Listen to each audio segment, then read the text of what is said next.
Hello everyone, hope you all are studying good. Guys, today we are going to start with theory of income and employment. आपके macro economics में अगर हम बात करें तो national income के बाद या पैरेलली जो इंपॉर्टेंट चैप्टर है वो ये है. I call it a very economical chapter क्योंकि बहुत ही इजी कंसेप्ट में आपके बहुत सारे मार्क्स अर्न करने वाला जो चैप्टर है वो ये चैप्टर है theory of income and employment.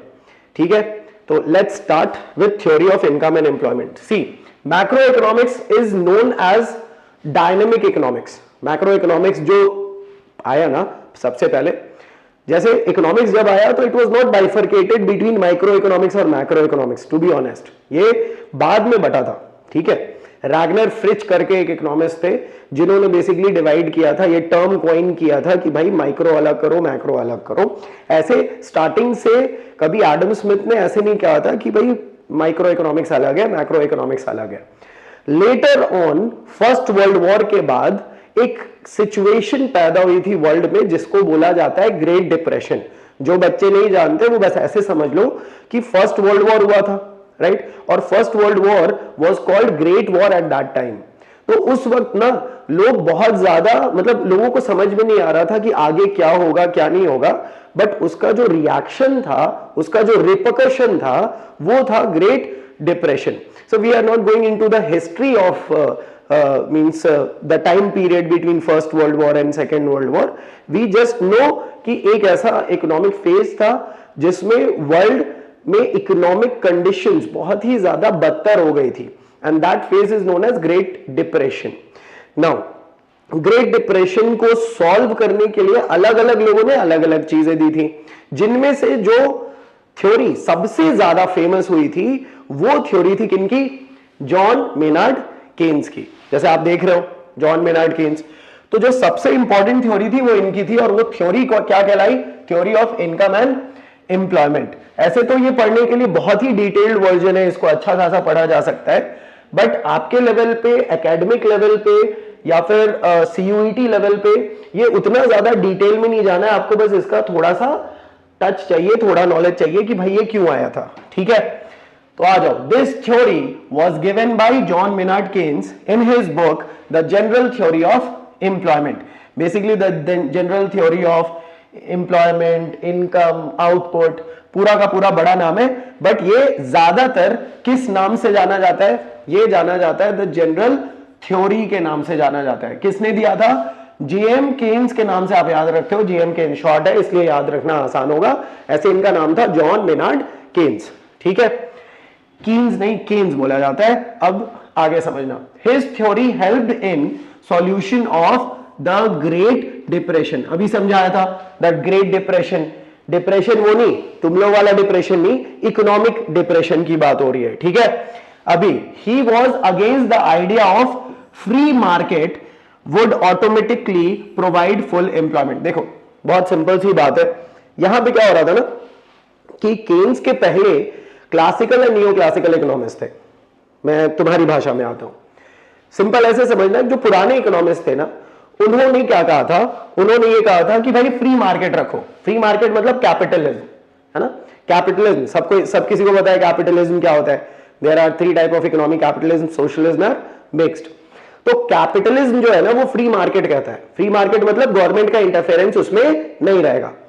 अब इन्होंने क्या कहा था कि फ्री मार्केट जो होगा वो ऑटोमेटिकली फुल एम्प्लॉयमेंट नहीं लाएगा. He was against this policy. Who was this person who solved, who is said to be means savior of the situation of great depression. इन्होंने ये कहा था कि जो फ्री मार्केट है ना वो फुल एम्प्लॉयमेंट नहीं ला सकता है. थोड़ा सा मैं इस पे लाइट डाल रहा हूं. ऐसे समझना कि एडम स्मिथ जो थे, एडम स्मिथ हमारे फादर ऑफ इकोनॉमिक्स, उन्होंने ये कहा था कि अगर फ्री मार्केट होगा ना तो चीजें अपने आप एम्प्लॉय हो जाएंगी.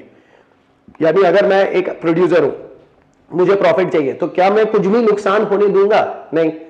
क्या मैं लोगों को वहां लगाऊंगा? नहीं. काम नहीं करवाऊंगा उनसे, काम करवाऊंगा तो एफिशिएंट यूटिलाइजेशन होगा, फुल एम्प्लॉयमेंट होगा. किसने कहा था?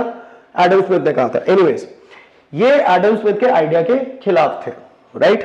इन्होंने क्या कहा? According to him, income in short run depends on desired aggregate demand. सबसे इंपॉर्टेंट लाइन है ये, इसको एकदम ध्यान से सुनना कि जो इनकम है, इनकम किसका इनकम? देश का इनकम। किसी भी देश में अगर परेशानी है, देश अगर नीचे जा रहा है, तो आप क्या करिएगा? उसके इनकम को बढ़ाने का सोचिएगा कि इनकम कैसे बढ़ेगा, लोगों का जीडीपी कैसे इंक्रीज होगा, स्टैंडर्ड ऑफ लिविंग कैसे इंक्रीज होगा। यही प्रॉब्लम है ना। उन्होंने कहा कि देखो, लोगों का इनकम आप बढ़ा सकते हो, बट उसको बढ़ाने के लिए आपको क्या देखना होगा? लोगों के डिजायर्ड एग्रीगेट डिमांड पे फोकस करना होगा, डिजायर्ड विश पे फोकस करना होगा। अब ये एक जस्ट एक इंट्रो है कि हम लोग क्या शुरू करने वाले हैं। मैं इसको शॉर्ट में समराइज कर रहा हूं, एकदम ध्यान से सुनना। एक परिस्थिति आई थी वर्ल्ड में जिसमें वर्ल्ड इकोनॉमी पूरा का पूरा डाउन जा रहा था। स्पेसिफिकली यूएस का जो इकोनॉमी था वो क्रश हो गया था, वो डाउन चला गया था। स्टॉक मार्केट खत्म हो गए थे, बैंक्स बंद हो गई थी, लोगों की नौकरियां चली गई थी और किसी को समझ में नहीं आ रहा था कि आगे क्या करना है। ऐसे केस में ये आदमी आए, इन्होंने कहा कि देखिए, आप प्रोडक्शन पे बहुत फोकस कर रहे हैं, आप ये नहीं फोकस कर रहे हैं कि कौन खरीद रहा है। आप बनाने पे फोकस कर रहे हैं, आप सप्लाई पे फोकस कर रहे हैं, आप ये नहीं देख रहे हैं कि कौन इसको एक्चुअल में क्रिएट कर रहा है या वो किसके लिए बनाया जा रहा है। अकॉर्डिंग टू हिम, पूरे के पूरे वर्ल्ड में, मतलब इकोनॉमी में, दो टाइप का बैलेंस होता है, एक एग्रीगेट डिमांड और एक एग्रीगेट सप्लाई। और एडम स्मिथ की थ्योरीज के हिसाब से, यानी इनके पहले जितने भी इकोनॉमिस्ट थे उनके हिसाब से, aggregate supply is important, which was right of course, ये थ्योरी भी सही थी। बट लोग एग्रीगेट डिमांड पे फोकस नहीं कर रहे थे और इन्होंने कहा कि अगर इकोनॉमी को आपको कंट्रोल करना है, अगर इकोनॉमी को आपको मैनेज करना है, तो आपको किस पे फोकस करना पड़ेगा? एग्रीगेट डिमांड पे फोकस करना पड़ेगा। ठीक है, ये थोड़ा सा एक शॉर्ट इंट्रो था ये जानने के लिए कि ये चैप्टर है। This was the introduction portion, जिसमें हम लोगों ने ये जाना कि केन्स ने theory of income and employment दिया था एंड ही बेसिकली फोकस्ड कि किसी भी इकोनॉमी के इनकम लेवल को बढ़ाने के लिए, आउटपुट को बढ़ाने के लिए आपको सबसे पहले किस पे फोकस करना चाहिए? एग्रीगेट डिमांड पे फोकस करना चाहिए। तो अभी दिमाग में ऐसे आ रहा होगा कि सर एग्रीगेट डिमांड क्या होता है? कि हमने डिमांड तो पढ़ रखा है, डिमांड माइक्रो इकोनॉमिक्स में पढ़ा है, but what is actually aggregate demand, ये क्या होता है? तो अभी ध्यान से सुनना। देखो, बहुत सिंपल सा कंसेप्ट है। डिमांड हम लोग ने माइक्रो में क्या पढ़ा था कि जो भी पर्सन कोई भी कमोडिटी को खरीदना चाहता है या खरीद सकता है, वो अगर जा रहा है कि भाई मुझे ये चॉकलेट दे दो, I have 20 rupees, I have 50 rupees, I want this chocolate, तो वो उसका डिमांड होता है। अब ऐसे ही बहुत सारे लोग कंट्री में डिमांड करते हैं अलग अलग चीजों के लिए, अलग अलग पर्पस से। तो जब हम ढेर सारी चीजों का एक साथ डिमांड स्टडी करते हैं तो उसको बोला जाता है एग्रीगेट डिमांड। ठीक है, ध्यान से सुनना क्या कह रहा है। What is aggregate demand? क्या होता है एग्रीगेट डिमांड? तो aggregate demand is total amount of goods and services. क्या बोल रहे हैं? Total amount of goods and services which people in an economy would demand. मतलब क्या है, ऐसे समझो। देखो, ये जो है, ये पूरा का पूरा क्या है? ये पूरा का पूरा क्या है बच्चा लोग? ये हमारा इकोनॉमी। ठीक है, ये हो गया हमारा इकोनॉमी। बढ़िया, अच्छा। अभी ये जो इकोनॉमी है, इस इकोनॉमी में टोटल कितने सेक्टर है? ऐसे भी हम लोगों ने पढ़ा है मैक्रो में, नेशनल इनकम वाले वीडियोस में, कि टोटल कितने होते हैं? 4 सेक्टर्स होते हैं, household sector, producer sector, government sector और रेस्ट ऑफ द वर्ल्ड। अभी हाउस होल्ड सेक्टर अगर कुछ खाना चाह रहा है, जैसे आपके घर में अगर कुछ भी आ रहा है, कोई भी ग्रोसरी आ रही है, कुछ भी, मतलब शुगर आ रहा है, सॉल्ट आ रहा है, आटा आ रहा है, कोई भी आपका फेवरेट मैगी आ रहा है, तो कुछ भी आ रहा है, वो क्या हो गया? वो हो गया हाउस होल्ड सेक्टर का कंजम्पशन। वो हो गया हाउस होल्ड सेक्टर का कंजम्पशन, दैट इज सी। ठीक है, अच्छा। उसी तरीके से प्रोड्यूसर क्या डिमांड करेगा? अभी हम लोग सिर्फ डिमांड के बारे में बात कर रहे हैं कि sum total of amount of goods and services which people in an economy are desiring और demanding, that is called aggregate demand. जैसे माइक्रो में हम लोग पढ़ते थे किसी एक कमोडिटी का डिमांड, कि भाई कोई एक कमोडिटी है, से if I am taking example, कोई एक वेजिटेबल है, से आलू का दाम अगर देख रहे हैं, तो वो क्या है? वो एक इंडिविजुअल डिमांड, इंडिविजुअल कमोडिटी का डिमांड है और एक ही एक सर्टेन एरिया, एक सर्टेन टाइम पीरियड पे है। बट एग्रीगेट डिमांड ओवरऑल है, यानी पूरे इंडिया में कितने लोग क्या क्या कमोडिटी खरीदना चाह रहे हैं, वो सब यहां पे आ जाएगा। अब वो किसी भी पर्पस से खरीदे, पर्पस मैटर नहीं करता है। ये मैटर नहीं करता है कि सर सिर्फ खाने के लिए खरीद रहे हैं, नहीं, वो मैटर नहीं कर रहा है यहां पे एग्रीगेट डिमांड में। नहीं, वो कोई भी पर्पस हो, हो सकता है वो खरीद रहे हो ताकि उनको बिजनेस करना है एज अ रॉ मटेरियल, हो सकता है वो खरीद रहे हो ताकि उनको किसी को फीड करना है या किसी को फ्री में देना है, तब भी वो डिमांडेड है। या फिर ऐसा भी हो सकता है कि विदेश में कोई खरीद रहा हो। तो टोटल 4 सेक्टर है हमारे पास और एक एक सेक्टर समझना। सबसे पहला सेक्टर कौन सा हो गया? सबसे पहला house hold sector. House hold sector जो डिमांड करता है उसको हम एक जगह कैटेगरी रखते हैं और सिंबलाइज करते हैं किससे? सी से सिंबलाइज करते हैं, राइट। नेक्स्ट जो है वो कौन सा सेक्टर है? नेक्स्ट सेक्टर है प्रोड्यूसर सेक्टर। प्रोड्यूसर सेक्टर जो डिमांड करता है उसको हम इन्वेस्टमेंट बोलते हैं। अभी ये कैसे? बहुत सिंपल सी बात है कि अगर मैं कोई बिजनेस कर रहा हूं और रॉ मटेरियल लेके आए, जैसे मान लो कि कैफे है, कैफे में आप कॉफी लेके आ रहे हो, तो कॉफी कैफे के लिए क्या हो गया? एक रॉ मटेरियल हो गया। अगर आप सैंडविच बनाना चाह रहे हो तो ब्रेड आपके लिए क्या हो गया? एक रॉ मटेरियल हो गया। तो जब आप ब्रेड खरीद रहे हो तो ब्रेड का एटलीस्ट डिमांड तो हो रहा है ना, at least you are demanding that commodity. तो producer is demanding those commodities जो वो अपने बिजनेस में लगाना चाहते हैं, इसीलिए इसको आई से रिप्रेजेंट किया जाता है, दैट इज इन्वेस्टमेंट। यानी कहां कहां खर्च हो रहा है। इन शॉर्ट अगर आप देखोगे तो ये पूरा का पूरा क्या है? ये पूरा का पूरा हमारा एक्सपेंडिचर मेथड है।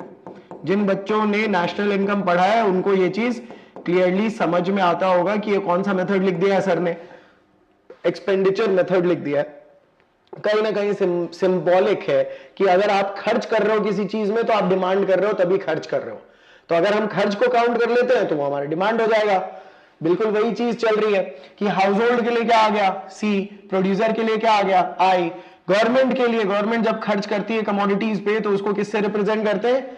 जी से रिप्रेजेंट करते हैं। और लास्ट में आता है रेस्ट ऑफ द वर्ल्ड, जो दो चीजों को डील करता है, एक्स को और एम को। दो चीजों को डील करता है, एक्स को और एम को। सबको पता होगा एक्स क्या है हमारा? जिनको नहीं पता ध्यान दो, X is your export and M is your import. बढ़िया। अब थोड़ा सा समझना है, सारी बातों को एक साथ मैं क्लब कर रहा हूं। हमारे पूरे के पूरे इकोनॉमी में कौन कौन डिमांड करेगा? एक, जो लोग खाना चाहेंगे, यानी वो खरीद रहे हैं, वो खुद यूज कर रहे हैं, खुद उसकी यूटिलिटी गेन कर रहे हैं, तो वो हो गया सी। दूसरा, वो लोग जो कमोडिटी को लेके कुछ चेंजेस करके बना के किसी और को बेचना चाह रहे हैं, तो वो क्या हो गया? सेकेंड हो गया, दैट इज आई। फिर थर्ड आता है गवर्नमेंट। गवर्नमेंट सेक्टर खरीदता है मल्टीपल पर्पस के लिए। हो सकता है वो डिफेंस में देना चाह रहा हो सकता है वो अपने स्टाफ मेंबर को कुछ देना चाह रहा हो सकता है वो चैरिटी करना चाह रहा हो सकता है वो पब्लिक डिस्ट्रीब्यूशन सिस्टम में राशन कार्ड के थ्रू बांटना चाह रहा हो। तो गवर्नमेंट सेक्टर ना बहुत सारे मल्टीपल ऑफ पर्पस के लिए कई बार सामान खरीदता है, तो वो हो गया गवर्नमेंट का डिमांड, दैट इज जी। फिर बचता है दो चीज, एक्सपोर्ट और इंपोर्ट। थोड़ा सा ध्यान से समझना, बच्चों को ये चीज समझ में नहीं आता सर इसको हम डिमांड क्यों बोल रहे हैं। ध्यान से सुनना, लोग खरीदना चाहते हैं, डिजायर टू परचेज, ठीक है, overall some total of goods and services which people in an economy would demand. अब जरूरी है कि इंडिया के ही प्रोडक्ट को डिमांड किया जाए? नहीं ना, जरूरी तो नहीं है। ये भी तो हो सकता है ना कि विदेश में कोई कमोडिटी है वो पसंद आ रही है, विदेश का कोई ब्रांड है वो पसंद आ रहा है। जैसे आईफोन है, आईफोन हम लोग खरीदते हैं, अब तो बहुत सारे शॉप्स हो गए हैं जो इंडिया में है, बट कहीं ना कहीं वो बाहर से मंगवाना पड़ रहा है। तो ये क्या हो रहा है? हमारा डिमांड है, बट हमारा डिमांड सेटिस्फाई कौन कर रहा है? बाहर के लोग कर रहे हैं। तो ऐसे केस में हमारा डिमांड कम हो गया। वो हम ये नहीं कह सकते कि एग्रीगेट डिमांड ऑफ इंडिया, पूरा का पूरा डिमांड हमने जोड़ा, बट हमारा डिमांड कहीं ना कहीं फुलफिल कौन कर रहा है? विदेशी कर रहे हैं। तो ऐसे केस में हमारा demand, total demand, aggregate demand India का डिमांड नहीं रह गया, वो चला गया, वो विदेश में चला गया। तो वो हो गया क्या? वो हो जाता है हमारा इंपोर्ट। वो क्या हो जाता है? इंपोर्ट। अभी आ जाओ second, export. What is export? Export पे ध्यान से सुनना कि गुड्स जो है हम बना रहे हैं, बट यहां पे हमारे गुड्स का डिमांड ज्यादातर कहां से आ रहा है? विदेश से आ रहा है। जैसे विदेशी यहां से मसाले लेके जाते हैं, विदेशी यहां से बहुत सारे high quality of agro products लेके जाते हैं, एग्रीकल्चरल प्रोडक्ट, जैसे आम जाता है बहुत ज्यादा, बिहार का लीची जाता है बहुत ज्यादा। तो बहुत सारे ऐसे प्रोडक्ट है जो इंडिया के हैं और विदेशी डिमांड के कारण वो एक्सपोर्ट हो रहे हैं। तो ये तो हमारे लिए फायदेमंद है, ये तो हमारे लिए अच्छी चीज है कि हमारे कमोडिटी का डिमांड विदेश में भी है। तो विदेशी डिमांड जो इंडिया के लिए आ रहा है उसको हमने क्या किया? उसको हमने यहां पे जोड़ दिया और वो डिमांड जो इंडिया का है लेकिन विदेश में चला जा रहा है उसको हमने माइनस कर दिया। तो ओवरऑल क्या बन गया? ओवरऑल बन गया AD is equal to C plus I plus G plus X minus M। अच्छा, इस चीज को क्या बोला जाता है? Net export. कंबाइंड इसको क्या बोलते हैं हम लोग? नेट एक्सपोर्ट बोलते हैं। कोई दिक्कत? इजी। यानी अगर कोई पूछेगा कि एग्रीगेट डिमांड को बढ़ाना है तो क्या करें? कंजम्पशन को बढ़ाओ, इन्वेस्टमेंट को बढ़ाओ, गवर्नमेंट एक्सपेंडिचर को बढ़ाओ, एक्सपोर्ट को बढ़ाओ, इंपोर्ट को घटाओ। This is according to formula. ठीक है, अभी इस पे और डिटेल में बात करेंगे जब हम लोग इस चैप्टर के लास्ट फेज पे जाएंगे। सी गाइस, ये चैप्टर मल्टीपल ऑफ फेजेस में बटा हुआ है बिकॉज इसी चैप्टर के थ्रू मैक्रो इकोनॉमिक्स में डायनेमिक चेंजेस लाए थे केन्स ने। ठीक है, तो ये लंबा चलने वाला है, बिट बाय बिट, बट हाँ डिटेल्ड में है, बहुत कंसेप्चुअल चैप्टर है, बहुत इंपॉर्टेंट चैप्टर है आपके लिए in regards to your boards, in regards to your competitive exams. अगर आपने इकोनॉमिक्स डोमेन पेपर लेना है, आप दिमाग में रखे हो कि नहीं डोमेन पेपर लेके हम आगे बढ़ेंगे यूनिवर्सिटीज में, बहुत इंपॉर्टेंट चैप्टर है, बहुत इंपॉर्टेंट टॉपिक है जिससे कंसेप्ट बेस्ड क्वेश्चंस आते हैं जो कंफ्यूजिंग हो सकते हैं अगर आपने थॉरली नहीं पढ़ा है। हार्ड नहीं है, कंफ्यूजिंग हो सकता है, इसलिए ध्यान से पढ़ना।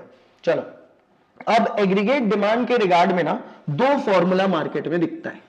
ठीक है, दो फॉर्मूला आप किताब में भी पढ़ोगे तो आपको जनरली ये वाला फॉर्मूला दिखेगा, C प्लस I वाला, राइट? और ये भी फॉर्मूला है, बट दोनों फॉर्मूले में अंतर क्या है सर? तो बहुत आसान है। एक जो फॉर्मूला है वो है ओपन इकोनॉमी का, ये जो फॉर्मूला है ये है ओपन इकोनॉमी का, open economy, and the next formula is for closed economy.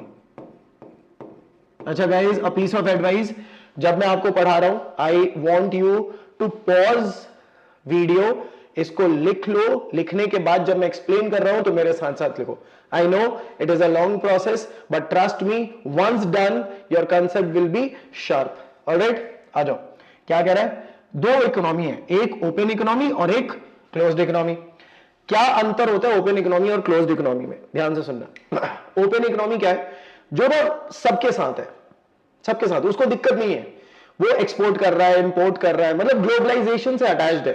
FDI, FII सारे सेट अगर आ रहे हैं तो वो कौन सा इकोनॉमी है? वो है हमारा कौन सा इकोनॉमी? ओपन इकोनॉमी, जिसमें गवर्नमेंट का इंटरफेरेंस भी है और रेस्ट ऑफ द वर्ल्ड का इंपैक्ट भी है, उसको बोलते हैं कौन सा economy? Open economy. But closed economy कहा जाता है कि क्लोज्ड इकोनॉमी में कोई इंटरफेरेंस नहीं, zero interference. Closed economy is a very shy type of economy. वो क्लास में वो बच्चा नहीं होता जो एकदम अकेले रहता है, किसी से बात नहीं कर रहा है, एकदम इंट्रोवर्ट काइंड ऑफ चाइल्ड, आ रहा है बस चुपचाप पढ़ाई कर रहा है, कोई अगर बात करने भी आ रहा है तो बस उतना ही जितना जरूरत है। That is your closed economy, right? जिसमें कोई बाहर का इंटरफेरेंस नहीं है, कुछ नहीं है, टीचर से भी बात नहीं करना है, यानी देयर इज नो इंटरफेरेंस। अभी समझो, क्लोज्ड इकोनॉमी में कौन कौन चला जाता है? गवर्नमेंट चला जाता है, रेस्ट ऑफ द वर्ल्ड तो डेफिनेटली चला जाता है। तो दो इकोनॉमी, मतलब दो पोर्शन, दो सेक्टर्स बेसिकली हमारे इकोनॉमी के चले जाते हैं। कौन कौन से सेक्टर्स चले जाते हैं? पहला गवर्नमेंट सेक्टर और दूसरा कौन सा है? Rest of the world. चलिए, तो ओवरऑल अगर मैं सम अप करूं तो व्हाट इज एग्रीगेट डिमांड? हमारे देश में कोई भी कमोडिटी खरीदने की इच्छा अगर डेवलप हो रही है, अब वो कमोडिटी इंडिया का हो या विदेश का हो, अगर डेवलप करना चाह रहा है, कोई भी इच्छा जस्ट डेवलप हो रही है कि हां हमें ये कमोडिटी जो इंडिया में बन रहा है वो खरीदना है, तो ये एग्रीगेट डिमांड हो जाएगा। ठीक है, I hope aggregate demand simple definition clear है, और एग्रीगेट डिमांड पढ़ना भी इंपॉर्टेंट है। ठीक है, अब आ जाओ एग्रीगेट डिमांड चैप्टर में ना, पूरे के पूरे चैप्टर ले जाने वक्त मैं बहुत सारे टर्मिनोलॉजीज को यूज करूंगा, बहुत सारे टर्म्स को यूज करूंगा, बहुत सारी चीजों को इंडिकेट करूंगा कि देखो केन्स ने ऐसा कहा था, केन्स ने वैसा कहा था, राइट? अब जब तक आपको वो सेट पता नहीं है कि हम लोग क्यों पढ़ रहे हैं, क्या पढ़ रहे हैं, आप चीजों को समझ नहीं पाओगे अकॉर्डिंगली। ठीक है, तो अभी थोड़ा सा ध्यान से सुनना, मैंने यहां पे कुछ पॉइंटर्स लिए हैं जो कि इंपॉर्टेंट है for you to understand before starting this chapter or before going through this chapter. ठीक है? अच्छा, एक और piece of advice, if you are studying any book, कोई भी अगर किताब आप पढ़ रहे हैं किसी भी publication का, I would request just watch this and then go through your books. ठीक है? क्योंकि बुक्स में अलग अलग पैटर्न, एग्रीगेट डिमांड जितना मैंने किताबें पढ़ी हैं उसमें अलग अलग राइटर्स ने अलग अलग पैटर्न पे समझाया है, अलग अलग कोशिश की है प्रेजेंट करने का, right? So it might get confused if you are going through book and then getting this videos again. So my advice is कि एक पोर्शन ऑफ वीडियो पढ़ लो, उसमें जो भी टॉपिक्स मैंने पढ़ाए उन टॉपिक्स को आप फिर से अपनी किताब से रीड कर सकते हैं, आपको समझ में आ जाएगा. That is a good way of means studying और रिवाइजिंग. चलिए आ जाइए. Initial points to understand for this whole chapter. ठीक है, सबसे पहला पॉइंट, सबसे कॉमन पॉइंट और सबसे इंपॉर्टेंट पॉइंट क्या है कि इनकम जो है वो किस पे डिपेंड होता है? एग्रीगेट डिमांड पे डिपेंड होता है. अब मैं यहां पे समझा रहा हूं, this portion is for me to make you understand. ध्यान देना. देखो, हम लोगों ने पढ़ा था कि हमारी जो स्टोरी शुरू हुई वो ग्रेट डिप्रेशन से शुरू हुई है. अच्छा, ग्रेट डिप्रेशन में क्या हुआ था कि जीडीपी बहुत नीचे चला गया था. जीडीपी बहुत ही ज्यादा नीचे चला गया था. जीडीपी को हम आउटपुट भी बोल सकते हैं, तो आउटपुट बहुत नीचे चला गया था. बिजनेसेस बंद हो रहे थे, यानी प्रोडक्शन का लेवल बहुत नीचे आ चुका था. अच्छा, प्रोडक्शन नीचे आने के कारण लोगों का जो एम्प्लॉयमेंट है ना, लोगों का एम्प्लॉयमेंट वो धीरे धीरे क्या हो रहा था? कम हो रहा था. ये एक बहुत बेसिक प्रॉब्लम था किसका? द ग्रेट डिप्रेशन का. ठीक है, द ग्रेट डिप्रेशन में सबसे बड़ा प्रॉब्लम यही था कि भाई एम्प्लॉयमेंट जा रहा है लोगों का. जब लोगों का एम्प्लॉयमेंट गया तो लोग अपने सेविंग्स से खाने लगे. ऐसे भी लोगों की नौकरी जाएगी तो वो क्या करेंगे? जो बचा है उसी से खाएंगे. अब जब लोग अपने सेविंग्स से खाने लगे तो बैंक्स कोलैप्स कर गया. बहुत सारे बैंक्स बंद हो गए, बैंक्स बंद होने लगे, शेयर मार्केट टूट गया. मतलब लोग, देयर वाज अ इकोनॉमिक डिसस्टेबिलिटी. और ये इकोनॉमिक डिसस्टेबिलिटी किस में आया? यूएस में आया. अब सब परेशान कि भाई तुम सुपर पावर हो, यूएस है सबसे पावरफुल कंट्री, सबसे मतलब प्रॉस्परस कंट्री उस वक्त का, जो फर्स्ट वर्ल्ड वॉर में बहुत ही ज्यादा सपोर्ट किया था लोगों को. अब ये समझ में नहीं आ रहा, विनिंग साइड था, US was in winning side. Ignoring history, अगर हम देखें तो क्या हो रहा था, क्यों हो रहा था, लोगों को समझ में नहीं आ रहा था. अब समझना, मैं थोड़ा सा एक झलक बता रहा हूं आपको. यहां पे क्या हुआ था ना कि यूएस ने सप्लाई बहुत ज्यादा कर दिया था, एंड यूएस में सारे के सारे लोग किसकी थ्योरीज पे फोकस करते थे? एडम स्मिथ की थ्योरीज पे फोकस करते थे. Now Adam Smith and his followers, they basically focused on aggregate supply, यानी production. They focused on production. उनके प्रॉब्लम का एक ही सॉल्यूशन था कि देखो अच्छे से बनाओ, अच्छे से प्रोड्यूस करो. अगर आप अच्छा प्रोडक्शन करोगे तो प्रोडक्शन से ऑटोमेटिकली डिमांड डेवलप होता है. जेबीसी ने कहा था कि supply creates its own demand. अब ये जो थ्योरी थी ना एडम स्मिथ की, ये थ्योरी लोगों के ना जहन में बसी हुई थी यूएस में कि भाई सप्लाई करो ना, डिमांड अपने आप क्रिएट हो जाएगा. It is automatic phenomena. दो चीजें जो क्लासिकल इकोनॉमिस्ट यानी एडम स्मिथ एंड फैमिली ने बताई थी, वो दो चीजें यही थी. पहला चीज क्या था कि सप्लाई अपने डिमांड को खुद क्रिएट करता है, और दूसरा कि फुल एम्प्लॉयमेंट जो है ना वो ऑटोमेटिक फेनोमेना है. ऑटोमेटिक कैसे है मैं ये थोड़ा सा समझा रहा हूं कि अगर मान लो कि मैं एक कैपिटलिस्ट हूं, एडम स्मिथ ने कैपिटलिज्म को बहुत फोकस किया था, बहुत ज्यादा सपोर्ट किया था, फ्री इकोनॉमी जिसको कहते हैं या फ्री मार्केट जिसको कहते हैं. तो एडम स्मिथ ने कहा कि देखो सबको आजादी है बिजनेस करने का, सबको आजादी है कमाने का, सबको आजादी है अपने बारे में बढ़िया सोचने का और डेवलप करने का. अच्छी बात है. अब अगर मैं एक बिजनेसमैन हूं और मुझे दिख रहा है कि 10 लोग हैं यहां पे, तो मैं उन 10 को बहुत अच्छे से यूटिलाइज करूंगा उनके कैपेबिलिटी के अकॉर्डिंग, तो 10 को नौकरी मिल जाएगी. अब ये चीज किसने कहा? ये चीज एडम स्मिथ ने कहा कि भाई ये ऑटोमेटिक फेनोमेना है, फुल एम्प्लॉयमेंट तो हो जाएगा. बट एडम स्मिथ 1776 में थे. हमारा जब वॉर हुआ, वॉर खत्म होने के बाद का जो सिचुएशन हुआ 1920s का, 1930s का, उस वक्त किसी ने ऐसा नहीं सोचा था कि वॉर, ग्रेट वॉर नाम की कोई चीज होगी और इतना डिसबैलेंस हो जाएगा. देखो इकोनॉमी में जब थोड़ा बहुत डिसबैलेंस होता है तो इकोनॉमी का सिस्टम कुछ ऐसा है, इतना प्यारा मैकेनिज्म है कि अपने आप एडजस्ट हो जाता है. यानी जो एडम स्मिथ की थ्योरीज थी वो गलत नहीं थी, वो ऑटोमेटिकली हो रही थी. बट प्रॉब्लम ये हुआ ना कि वॉर के कारण ये डिसबैलेंस बहुत बड़ा हो गया, और जब बड़ा गैप आ जाता है तो आपको कुछ ना कुछ सॉल्यूशन ढूंढना होता है other than what automatic phenomena is, automatic mechanism is. ठीक है, ज्यादा हो गया कहानी. अभी सिंपल समझ में आया, गुड. नहीं समझ में आया कोई बात नहीं, 2 पॉइंटर बस दिमाग में रखो।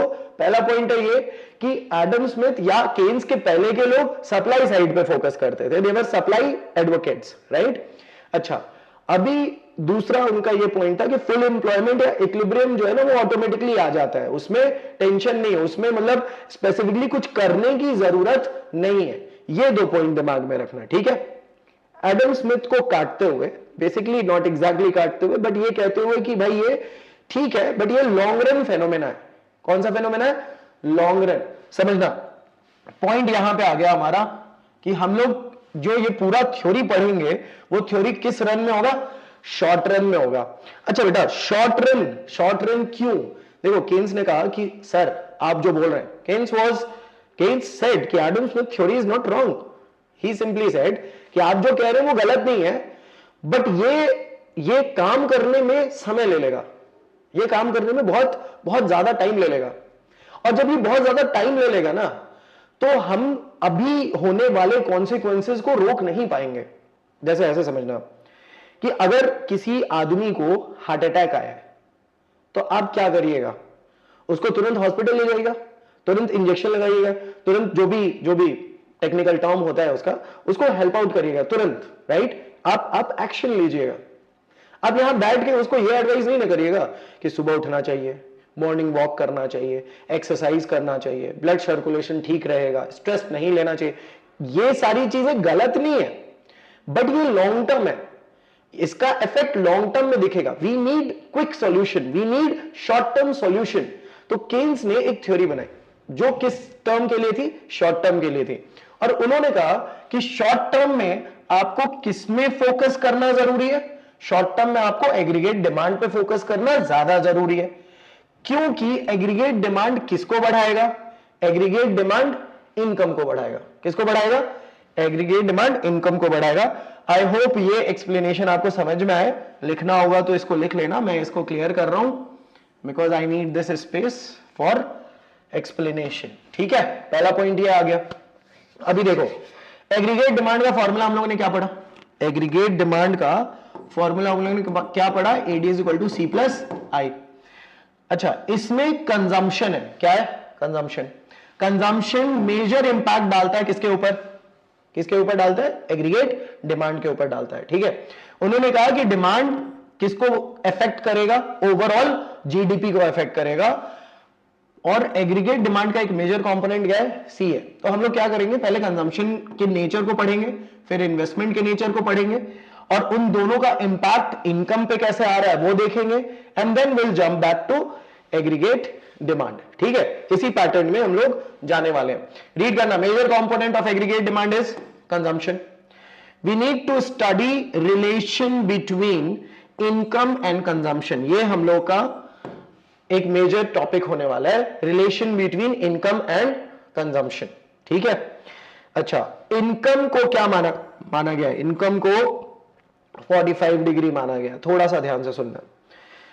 देखो, देश का जो इनकम होता है ना, इकोनॉमी का जो इनकम होता है वो ऐसे जाता है, राइट? ऐसे सबने पढ़ा होगा इकोनॉमिक साइकिल। इकोनॉमिक साइकिल ये क्या है? Recession, recovery, boom, slow down, recession, recovery. यही पैटर्न है। अगर आप लॉन्ग टर्म देखोगे तो लॉन्ग टर्म पैटर्न कुछ इस हिसाब से, राइट? ये हमारा ग्रोथ लाइन है या इनकम लाइन है। अब क्या इसको ऐसे पढ़ना आसान है? नहीं ना।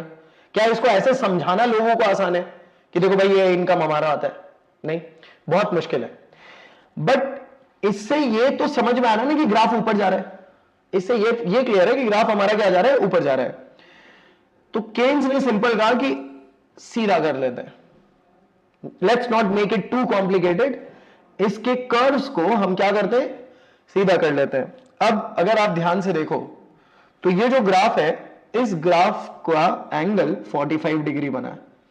इसका मतलब क्या है कि ये जो लाइन है, इस लाइन को केन्स ने समझाने के लिए एज्यूम किया कि इनकम इंक्रीज करेगा कांस्टेंट रेट पे। इंक्रीज करेगा at what rate? Constant rate. पहला तो ये। दूसरा, इनकम के लाइन को लाइन ऑफ रेफरेंस बोला गया। Income is line of reference. ये कई बार आप किताब में देखे भी होंगे, income is line of reference. अगर क्वेश्चन आता है तो इस चीज के लिए रेडी रहना, which is line of reference और which curve is line of reference in aggregate demand. Income कितना एंगल बनाता है? 45 डिग्री। मतलब क्या हुआ इसका मतलब हुआ कि अगर इधर 10 बढ़ रहा है तो इधर भी 10 बढ़ेगा, इधर अगर 20 बढ़ रहा है तो इधर भी 20 बढ़ेगा, यानी इनकम बढ़ेगा, आउटपुट बढ़ेगा। पैरेलल है, चेंज मतलब पैरेलल नहीं बोलेंगे इसको, प्रोपोर्शनल बोलेंगे कि एग्जैक्ट सेम प्रोपोर्शन में चेंज कर रहा है। कोई दिक्कत? ये बनाया गया इनकम को समझाने के लिए। अब देखो, इनकम जो है, इनकम कंजम्पशन को इन्फ्लुएंस करेगा, लोगों का इनकम कंजम्पशन को इन्फ्लुएंस करेगा। कंजम्पशन किसको इन्फ्लुएंस करेगा? डिमांड को इन्फ्लुएंस करेगा। डिमांड अगर ज्यादा होगा, डिमांड अगर कम होगा, तो उस पे लोगों का इंटरेस्ट टू प्रोड्यूस स्विच होगा और पैटर्न जाएगा, डोमिनो इफेक्ट जाएगा। ठीक है, चलो, तो ये पॉइंटर्स हो गए हमारे पास, ये 4 पॉइंटर शॉर्ट रन में हम लोग प्रोड्यूस कर रहे हैं। And we are studying in which economy? We are studying in closed economy. Why we are studying in closed economy? क्योंकि देखो, पहले ये देख लेते हैं कि इकोनॉमी का सिस्टम क्या है। कीन्स का ना थ्योरी बहुत आसान है, बहुत सिस्टमेटिक वे में उन्होंने इस थ्योरी को समझाया था। That's why it got famous. चीजें जो बहुत इजीली और बहुत कॉम्प्लिकेटेड चीज को बहुत सिंपल ढंग से अगर बता दो तो तुम फेमस हो जाते हो। That's what he did. बहुत ही कॉम्प्लिकेटेड चीज को बहुत प्यार से उन्होंने समझा दिया कि देख भाई, एक काम करते हैं, 2 सेक्टर लेते हैं पहले। ठीक, पहले लेते हैं हाउस होल्ड सेक्टर और प्रोड्यूसर सेक्टर। पहले इसको स्टडी करते हैं, यानी पहले लेते हैं aggregate demand is equal to C plus I. पहले इसको स्टडी करते हैं। और इसमें भी इन्होंने आई का एक अलग पैटर्न लिया था। इन्वेस्टमेंट को भी 2 टाइप का लिया था, autonomous and induced. Will be studying in later videos कि इन्वेस्टमेंट कितने टाइप का होता है। बट अभी के लिए बस ऐसा समझ लो कि आई को उन्होंने कांस्टेंट माना था। क्यों, क्या, बाद में बात करेंगे। यानी पहले रिलेशन पढ़ेंगे किसका? कंजम्पशन का। पहले नेचर पढ़ेंगे किसका? कंजम्पशन का। जब कंजम्पशन समझ में आ जाएगा, जब इनकम समझ में आ जाएगा, तो उसके बाद हम लोग किसको पढ़ेंगे? Aggregate demand. And then will see कि उससे हम लोग किस तरीके से इकोनॉमी को इन्फ्लुएंस करते हैं। अभी दिमाग में आ रहा होगा कि सर सी प्लस आई, अगर क्लोज्ड पढ़ेंगे तो ओपन इकोनॉमी का क्या होगा? तो ध्यान से सुनना, पहले क्लोज्ड स्टडी कर लेते हैं, उसके बाद गवर्नमेंट को लेके आएंगे, फिर एक्सपोर्ट को लेके आएंगे, फिर इंपोर्ट को लेके आएंगे, यानी बिट बाय बिट सब आएगा और सबका इंपैक्ट कैसे इकोनॉमी पे पड़ेगा वो समझ में आएगा। ठीक है, फिलहाल के लिए विल स्टार्ट विथ कंजम्पशन। यानी अब हम लोग पढ़ने वाले हैं किसके बारे में? अब हम लोग पढ़ने वाले हैं कंजम्पशन के बारे में। ठीक है, आ जाओ, क्या कह रहे हैं? Concept of consumption and saving. अच्छा, सेविंग कहां से आ गया ये समझना।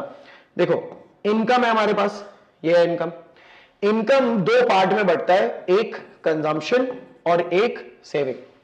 इनकम जो है वो 2 पार्ट में बढ़ता है, एक कंजम्पशन और एक सेविंग। सिंपल सा बात है, अगर आपके पास 100 रुपए है, 100 रुपए में से अगर 60 रुपए आप खा गए तो कितना बचा आपके पास?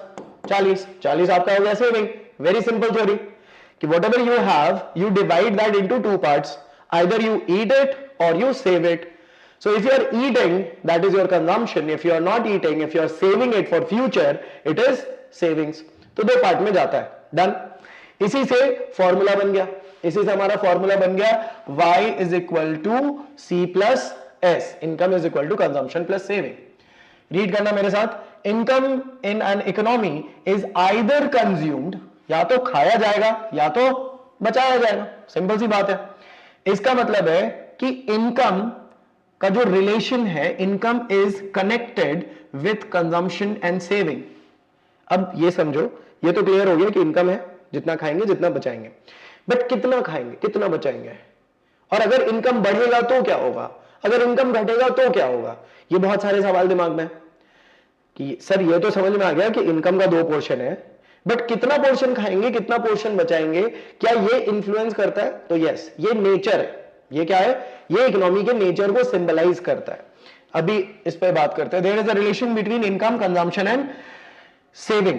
अब इसको बेटर समझाने के लिए केन्स ने दिया था कीनेसियन लॉ ऑफ कंजम्पशन, जिसको कीनेसियन साइकोलॉजिकल लॉ ऑफ कंजम्पशन बोला जाता है। आप इसको लॉ ऑफ कंजम्पशन समझ सकते हैं। अगेन 1 पॉइंट, हो सकता है आपके बुक में लॉ ऑफ कंजम्पशन करके नहीं लिखा हो, बट ये लॉ ऑफ कंजम्पशन है। ठीक है, हो सकता है तुम्हारे बुक में इसको कोई और लॉ लिखा हो, या फिर नहीं लिखा हो, सिंपल ये टर्म लिख दिया हो, राइट, कि ऐसा ऐसा होता है, बट ये केन्स लॉ है। ठीक है। लॉ ऑफ कंजम्पशन क्या कहता है, what does law of consumption says, कह रहा है कि इनकम अगर इंक्रीज करेगा, इनकम अगर इंक्रीज करेगा तो उसके साथ साथ कंजम्पशन भी इंक्रीज करेगा। ध्यान से सुनना, when income increases there is increase in consumption. जाहिर सी बात है, मेरा इनकम अगर बढ़ जाएगा तो मैं ज्यादा खर्च करूंगा। पहले मैं कम खा रहा था, अब मैं ज्यादा खाऊंगा। खाने का सेंस है कि यूटिलिटी, है ना, ऐसा नहीं खाना ज्यादा खाऊंगा। सेंस है कि if I am earning less my standard of living will be low, but जैसे जैसे मेरा इनकम बढ़ा वैसे वैसे मेरा स्टैंडर्ड ऑफ लिविंग बढ़ जाएगा। लेकिन अच्छा, हाउएवर, यहां से इंटरेस्टिंग पॉइंट शुरू हो रहा है कि however increase in consumption, increase in consumption, increase को हम डेल्टा से लिखते हैं, increase in consumption is always less then, हमेशा कम होगा, हमेशा कम होगा इंक्रीज इन कंजम्पशन। किससे कम होगा? इनकम से। मतलब क्या है सर, क्या बोलना चाह रहे हैं? ध्यान से सुनो, अगर हमारा इनकम मान लो इंक्रीज किया, जैसे पहले मेरी सैलरी से 50,000 थी, अब बढ़ के हो गई 60,000, यानी एक्स्ट्रा कितना आया? 10,000 एक्स्ट्रा आया। तो वो जो 10,000 एक्स्ट्रा आ रहा है, क्या हम पूरा का पूरा 10,000 खा जाएंगे हर महीने कि हाँ एक्स्ट्रा 10,000 आ रहा है चलो खर्च कर देते, ये करते वो करते? इतना इरैशनल कोई नहीं होता। तो बहुत सिंपल सा बात है कि आपका इनकम जब बढ़ता है तो नो डाउट आप जो पहले कंज्यूम कर रहे हो तो उससे ज्यादा कंज्यूम करोगे, लेकिन जितना एक्स्ट्रा इनकम आया है वो पूरा कंजम्पशन में कन्वर्ट नहीं होता, उसका एक सर्टेन पोर्शन सेविंग में भी जाता है। समझना। However increase in consumption is always less than, क्योंकि कुछ सेविंग में चला जाएगा, is always less than increase in income. और ये क्यों होता है? This is because people tends to save, this is because people tends to save. इसमें और ऐड भी कर सकते हो, people tends to save when income is high, when income is high. Clear है? कोई दिक्कत? देखो, रिक्शा वाला कभी सेव नहीं करता क्योंकि उसका इनकम उतना है ही नहीं। जैसे जैसे इनकम का लेवल बढ़ता है ना, आप देखोगे लोग LIC करवा रहे हैं, सेविंग्स करवा रहे हैं, शेयर मार्केट में लगा रहे हैं, मतलब पॉलिसीज ले रहे हैं, हेल्थ इंश्योरेंस ले रहे हैं। ये जितनी भी चीजें हैं ना, ये तब है जब आपका इनकम लेवल बढ़ रहा है। ऐसा क्यों नहीं हुआ कि इनकम लेवल बढ़ा तो और कंज्यूम कर रहे हैं, हर समय रेनोवेट कर रहे हैं, घर नया बना रहे हैं, कुछ नई नई चीजें खरीद रहे हैं। ऐसा नहीं है कि वो नया नहीं खरीद रहे, बट पूरे पैसे का नहीं, वो कुछ पैसा सेव भी कर रहे हैं अपने फ्यूचर को सिक्योर करने के लिए। क्लियर है? 2 पॉइंट है इसमें। पहला, इनकम बढ़ेगा कंजम्पशन बढ़ेगा, बट जितने से बढ़ेगा, जितने से इनकम इंक्रीज कर रहा है उतने से कंजम्पशन इंक्रीज नहीं करेगा। क्यों नहीं करेगा? क्योंकि जैसे जैसे इनकम बढ़ता है वैसे वैसे लोग सेव भी करते हैं, यानी जो एडिशनल इनकम आएगा उसका एक सर्टेन पोर्शन गुल्लक में जाएगा, उसका एक सर्टेन पोर्शन सेविंग हो जाएगा। समझ में आया? चलो अब इसको ना शेड्यूल से समझते हैं, इसको हम लोग एक शेड्यूल से समझते हैं कि भाई शेड्यूल क्या है। सिंपल सा है, इनकम 0, 100, 200, 300, कंजम्पशन हमारा दिख रहा है 50 से शुरू हो रहा है, 100 से शुरू हो रहा है। अभी यहां पे लॉ आ गया हमारा कि इनकम क्या होगा? इंक्रीज करेगा, तो कंजम्पशन हमारा क्या होगा? इंक्रीज करेगा। जैसे नोटिस करो यहां पे इनकम हमारा इंक्रीज कर रहा है कितने से? इनकम हमारा इंक्रीज कर रहा है, पहले 0 था, 0 से क्या हो गया? 0 से 100 हो गया, एंड वाइस वर्सा 100 to 200 हो गया, 100 to 200 हो गया, राइट? अच्छा, इसके कंपैरिजन में कंजम्पशन क्या हो रहा है? कंजम्पशन भी तो इंक्रीज कर रहा है ना। कंजम्पशन 50 है, 50 से कितना हो गया? 100 हो गया। तो consumption is also increasing from 50 to 100, consumption भी इंक्रीज करेगा 50 to 100। अब यहां पे चेंज देखो, ये कितने से? इनकम जो है वो कितने से चेंज कर रहा है? 100 से। इनकम जो है वो कितने से चेंज कर रहा है? 100 से। सेविंग्स, कंजम्पशन जो है वो कितने से चेंज कर रहा है? कंजम्पशन चेंज कर रहा है 50 से। कोई दिक्कत, कोई इशू? अच्छा, आ गया ना कि इनकम का जो चेंज है वो ज्यादा है और कंजम्पशन का जो चेंज है वो कम है। यही लॉ है तुम्हारा, easy law. When income increases consumption increases, but change in income is always greater than change in consumption as people tends to save more. यही है तुम्हारा पूरा का पूरा क्या? पूरा का पूरा लॉ ऑफ कंजम्पशन। समझ में आया? कोई दिक्कत? अच्छा, before I go to next slide, एक चीज इसमें नोटिस करना कि इनकम 0 है, इनकम 0 है, कंजम्पशन 50 है।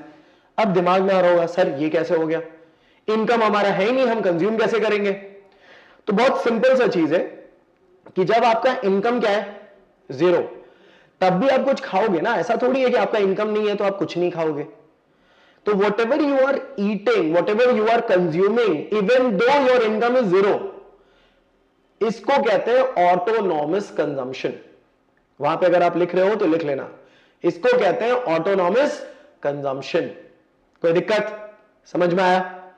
चलो, ये अभी इसके बारे में फिर डिटेल में बात करेंगे, जब हम लोग सेविंग कर्व पे आएंगे तब बात करेंगे कि ऑटोनॉमस कंजम्पशन क्या होता है, ऑटोनॉमस सेविंग क्या होता है ना? चलिए आगे बढ़ते हैं हम लोग, नेक्स्ट पॉइंट पे आते हैं। नेक्स्ट पॉइंट है relationship between consumption and income. Consumption function, जैसे ऐसे समझना, अभी हम लोगों ने पढ़ लिया कि इनकम 2 पार्ट में बढ़ता है, कंजम्पशन एंड सेविंग। बढ़िया। अच्छा, कंजम्पशन और सेविंग में कितना कंज्यूम कर रहे हैं और कितना सेव कर रहे हैं, इसका अपना एक रेशियो होना चाहिए ना, इसका अपना एक नेचर होना चाहिए, टेंडेंसी होनी चाहिए। तो इसको समझाने के लिए केन्स ने दिया कंजम्पशन फंक्शन। उन्होंने कहा कि see there is a relation between consumption and income, इन दोनों के बीच में एक रिलेशन है। अब ये जो रिलेशन है, इस रिलेशन को समझाने के लिए 2 प्रोपेंसिटी दिया हुआ है, 2 प्रोपेंसिटी। अभी सर प्रोपेंसिटी क्या होता है? कुछ नहीं, प्रोपेंसिटी का मतलब समझ लो nature, nature to consume. Propensity का मतलब nature to consume. Mathematical term में अगर मैं जाऊं तो रेशियो याद रखना, प्रपोर्शन होता है बेसिकली, बट इसको नेचर याद रख सकते, रेशियो याद रख सकते हो, रेशियो टू कंज्यूम। अब कितना रेशियो है यहां पे? 2 रेशियो है, एक एवरेज प्रोपेंसिटी टू कंज्यूम और दूसरा मार्जिनल प्रोपेंसिटी टू कंज्यूम। ये क्या है? तो सिंपल है कि अगर इनकम बढ़ेगा तो कंजम्पशन बढ़ेगा, अगर इनकम घटेगा तो कंजम्पशन घटेगा। बट सवाल है कि सर कितने से, किस रेशियो से? तो ये जो रेशियो आ रहा है ना, वही रेशियो 2 पार्ट में बटा है, one is your APC and the another is your MPC. कोई दिक्कत, समझ आया यहां तक? अब before I jump to APC and MPC, let's see graph of income and consumption. देखो, इनकम एंड कंजम्पशन का जो ग्राफ है ना, इसको 3 पार्ट में आप डिवाइड कर सकते हैं। पहला पार्ट जो 0 पे है, दूसरा पार्ट यहां पे जहां वो मैच कर रहा है, और तीसरा पार्ट इसके बाद। तो टोटल कितने पार्ट्स हैं? टोटल 3 पोर्शन में इसको हम लोग स्टडी करेंगे। पहला पार्ट जो 0 पे है, दूसरा पार्ट और इसके बाद। अब ध्यान से सुनना, पहले पार्ट में इनकम जो है वो क्या है? 0। इनकम जो है वो क्या है? 0, यानी इनकम हो गया 0। बढ़िया। इनकम जब 0 है तो कंजम्पशन कुछ ना कुछ तो है, कंजम्पशन कुछ ना कुछ तो है। जब इनकम 0 होता है, कंजम्पशन कुछ होता है, उसको क्या बोलते हैं? अभी लिखवाया, क्या बोलते हैं? जल्दी से कमेंट में बताओ, तो क्या बोलते हैं? Good, autonomous consumption. Autonomous consumption, minimum consumption. यानी इनकम जब 0 होगा तो कंजम्पशन जो होगा वो मिनिमम होगा। Minimum consumption also known as autonomous consumption. Consumption function में ऑटोनॉमस कंजम्पशन का इस्तेमाल आता है, ठीक है? अभी इसको पढ़ेंगे, ऑटोनॉमस कंजम्पशन। अभी इसके बाद का नेचर क्या है, यहां पे नोटिस करना। कौन सा ग्राफ ऊपर है बेटा? Consumption is above, income is low, यानी कंजम्पशन हमारा बड़ा है। किससे बड़ा है? इनकम से। कंजम्पशन जब बड़ा होगा इनकम से, यानी आप ज्यादा कंज्यूम कर रहे हो, आपका इनकम उतना नहीं है। जैसे मान लो आप ग्रेजुएशन में गए, ग्रेजुएशन के बाद जॉब मिलेगा, तो जॉब टोटल सैलरी पे नहीं मिलेगा, पहले आपको ट्रेनिंग करनी पड़ेगी। अब ट्रेनिंग करते वक्त जो आपको पैसा मिलता है, वो पैसा बहुत ज्यादा सफिशिएंट नहीं होता है, वो कम होता है, इनकम कम होता है, और आपके खर्च ज्यादा होते हैं। तो आप किससे मांगते हो? पेरेंट्स से। पेरेंट्स अपने सेविंग से, पेरेंट्स जो कंज्यूम नहीं करते, अपने बचत किए हुए पैसे को आपको देते हैं कि हाँ लो, नालायक, खा जाओ, है ना? तो ये क्या हो गया? ये हो गया कि इनकम कम है, कंजम्पशन ज्यादा है। तो ऐसे सिचुएशन में आपका सेविंग नेगेटिव हो जाता है। ऐसे सिचुएशन में आपका सेविंग क्या होता है? नेगेटिव हो जाता है। जाहिर सा बात है, बहुत सिंपल सा कंसेप्ट है। आप कमा कम रहे हैं, आप खर्च ज्यादा कर रहे हैं, तो जाहिर सा बात है आपका सेविंग क्या होगा, नेगेटिव होगा, आपको दूसरे से मांग के अपना काम चलाना पड़ रहा होगा। अच्छा, दूसरा पोजीशन ये पॉइंट है, इस पॉइंट पे नोटिस करना कंजम्पशन किसके बराबर हो गया, इनकम के बराबर, मतलब जितना कमा रहे उतना खा रहे हैं। अब पापा इधर से फोन कर रहे हैं कि क्या कुछ बच रहा है कि नहीं बच रहा है, तुम बोलोगे नहीं, हम ब्रेक इवन पॉइंट पे, किस पे, ब्रेक इवन, बच जाएगा बाद में बच जाएगा, अभी ब्रेक इवन मतलब जितना कमा रहे उतना खा रहे हैं। ये सिचुएशन क्या सिचुएशन कहलाता है, ब्रेक इवन पॉइंट। ये सिचुएशन मैक्रो इकोनॉमिक्स में क्या कहलाता है, ब्रेक इवन पॉइंट कहलाता है। ये हो गया जहां पे सेविंग जीरो है, जहां पे सेविंग जीरो है। यही सारे क्वेश्चंस पूछे जाते हैं कि सेविंग जीरो है, कौन सा पॉइंट है, break even point. Income consumption के बराबर है, कौन सा पॉइंट है, ब्रेक इवन पॉइंट है। ठीक है, बहुत इंपॉर्टेंट है। नेक्स्ट, इनकम बढ़ गया कंजम्पशन कम, इनकम बढ़ गया कंजम्पशन कम है, इसका मतलब है आप बचत कर पा रहे हैं, अब आपके पास पैसे हैं। ठीक है, बहुत सिंपल है, क्विक करते हैं, क्विक एक रिकैप करते हैं इस ग्राफ का। जीरो, हम लोग स्टार्ट कहां से किए, जब इनकम जीरो है, इनकम जब जीरो है तो कंजम्पशन क्या है, सी बार। अच्छा, पहले फेज में हम लोग क्या देख रहे हैं, पहले फेज में देख रहे हैं कि जो कंजम्पशन है वो क्या है, कंजम्पशन ज्यादा है, इनकम कम है, तो सेविंग नेगेटिव। दूसरे में इनकम कंजम्पशन बराबर हो रहा है, saving zero, break even point. तीसरे में इनकम जो है वो ज्यादा है, कंजम्पशन कम है, सेविंग इज पॉजिटिव। कोई दिक्कत, समझ में आया? चलो आगे बढ़ते हैं, अभी प्रोपेंसिटी कर लेते हैं। प्रोपेंसिटी, सबसे पहला पॉइंट क्या आ गया, एवरेज प्रोपेंसिटी टू कंज्यूम। क्या कह रहा है एवरेज प्रोपेंसिटी, क्या कह रहा है, एक रेशियो है which shows how much of income is consumed, how much of income is consumed, यानी आपके पास जितना भी इनकम है उसका कितना पोर्शन आप क्या कर रहे हैं, खा रहे हैं। इजी इजी कंसेप्ट, ऐसे समझो, जैसे यहां पे क्या दिया हुआ है, यहां पे दिया हुआ है कि 100, इनकम कितना है, 100 है, कंजम्पशन कितना है, 100 है, तो पूरा खा जा रहे हैं ना, पूरा का पूरा खा जा रहे हैं। तो यहां पे रेशियो क्या बनेगा, 1:1 का रेशियो क्या बनेगा, 1:1 का। देखो एपीसी का फॉर्मूला क्या आ गया, C/Y। एपीसी का फॉर्मूला क्या है, C/Y, यानी जितना कंज्यूम कर रहे हो उतना आप क्या कर रहे हो, कमा रहे हो। यानी अगर आप अपने कमाई का पूरा पोर्शन खा जा रहे हैं तो आंसर क्या आएगा, 1। 1 का मतलब क्या हो गया कि 100% ऑफ इनकम इज कंज्यूम्ड। 1 का मतलब क्या हो गया कि 100% ऑफ इनकम इज कंज्यूम्ड। ये चीज बताओ, कोई दिक्कत, कोई दिक्कत नहीं है ना। अच्छा, उस हिसाब से अगर आपको यह समझ में आ गया कि 100/100 इज इक्वल टू 1, तो इसका आंसर क्या होगा, जल्दी से इसका आंसर सॉल्व करके कमेंट में बताइए कि इसका आंसर क्या होगा। ठीक है, अच्छा, ये जो परसेंटेज वाला थ्योरी है ना, वो थोड़ा सा और मैं एक्सप्लेन कर रहा हूं, ध्यान से सुनना। यहां पे अगर कुछ और होता, से अगर मैं एग्जांपल लूं कि अगर कुछ और, कोई और इनकम होता हमारे पास, ये आप सॉल्व करके बताना, ये मैं आपके लिए छोड़ रहा हूं। ठीक है, मान लो हाइपोथेटिकली एक एग्जांपल लेते हैं कि हमारे पास 100 है, टोटल इनकम 100 है, इसमें से 50 हम खा जा रहे हैं, तो अब 1 तो नहीं रहेगा, अब हमारा आंसर क्या हो जाएगा, अब हमारा आंसर हो जाएगा 0.5। तो 0.5 क्या सिंबलाइज कर रहा है, 0.5 सिंबलाइज कर रहा है कि आप अपने इनकम का कितना परसेंट खा रहे हैं, 50%। 50% your income goes to consumption, 50% of your income goes to consumption. इसी तरीके से अगर हम चेंज कर रहे हैं, इसको पॉज करके लिखते रहना आप लोग, ठीक है, ताकि आपका कंसेप्ट एकदम क्लियर रहे। मैं 3-4 समझा रहा हूं। अगर मैं कहूं कि 100 है और 100 में से आप 25 खा रहे हो, 100 रुपए 25 खा रहे हो, तो ये क्या हो जाएगा, ये हो जाएगा 0.25। मतलब क्या हो गया, 25% ऑफ इनकम इज कंज्यूम्ड। तो थ्योरी समझ में आ गया तुम्हें, ये समझ में आ गया कि क्या है। अब इसी हिसाब से अगर मैं कुछ भी बोलूं, कुछ भी बोलूं ऐसे कि मान लो आंसर दिया हुआ है एपीसी का वैल्यू दिया हुआ है और वैल्यू दिया है 0.45, तो इसका मतलब क्या है, 45% ऑफ इनकम इज कंज्यूम्ड।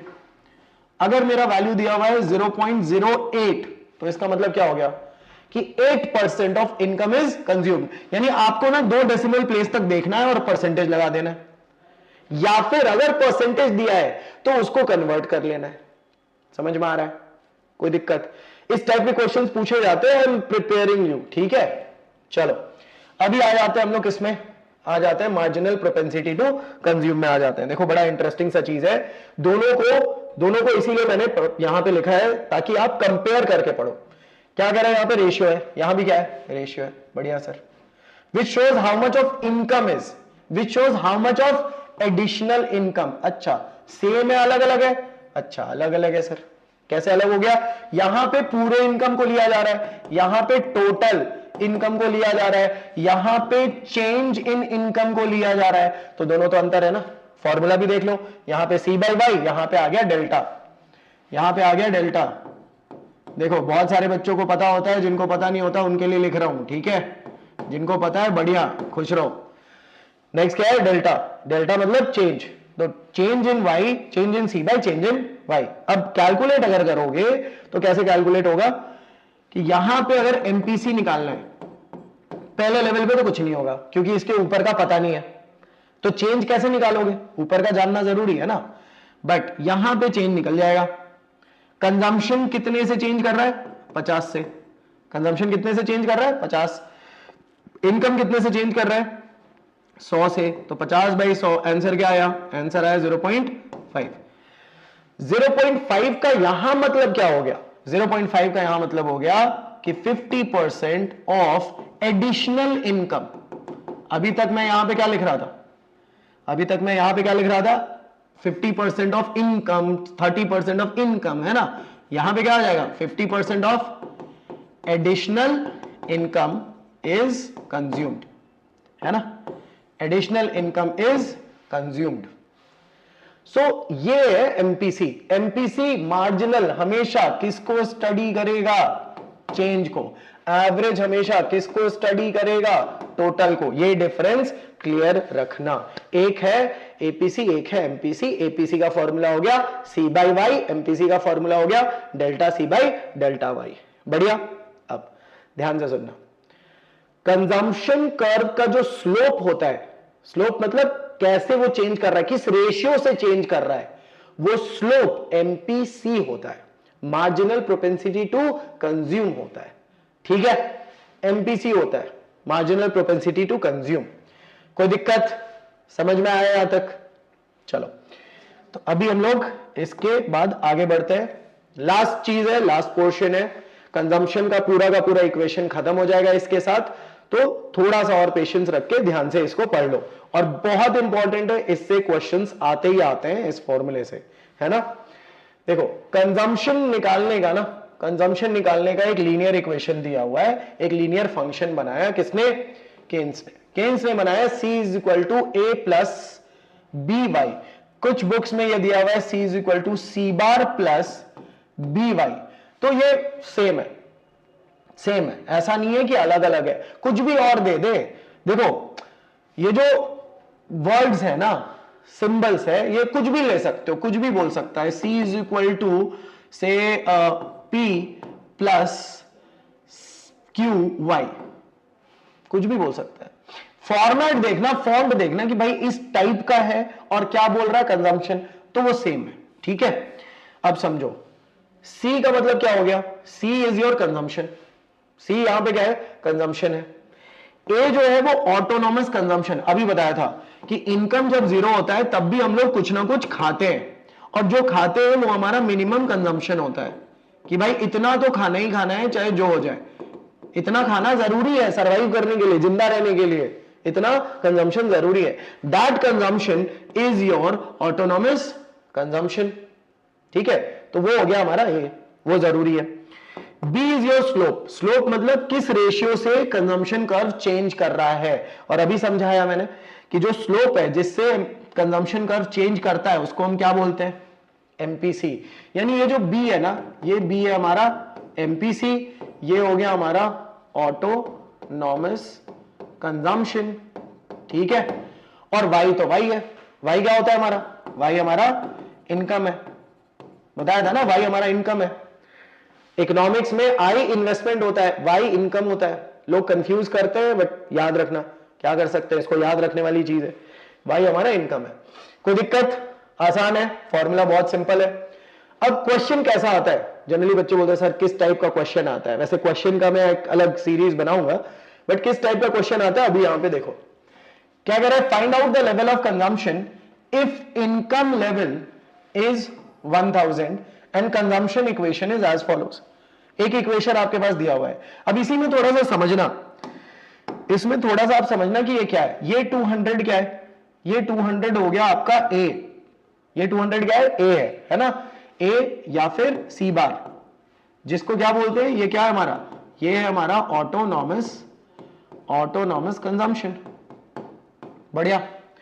अच्छा 0.5 किसको सिंबलाइज कर रहा है? बी को।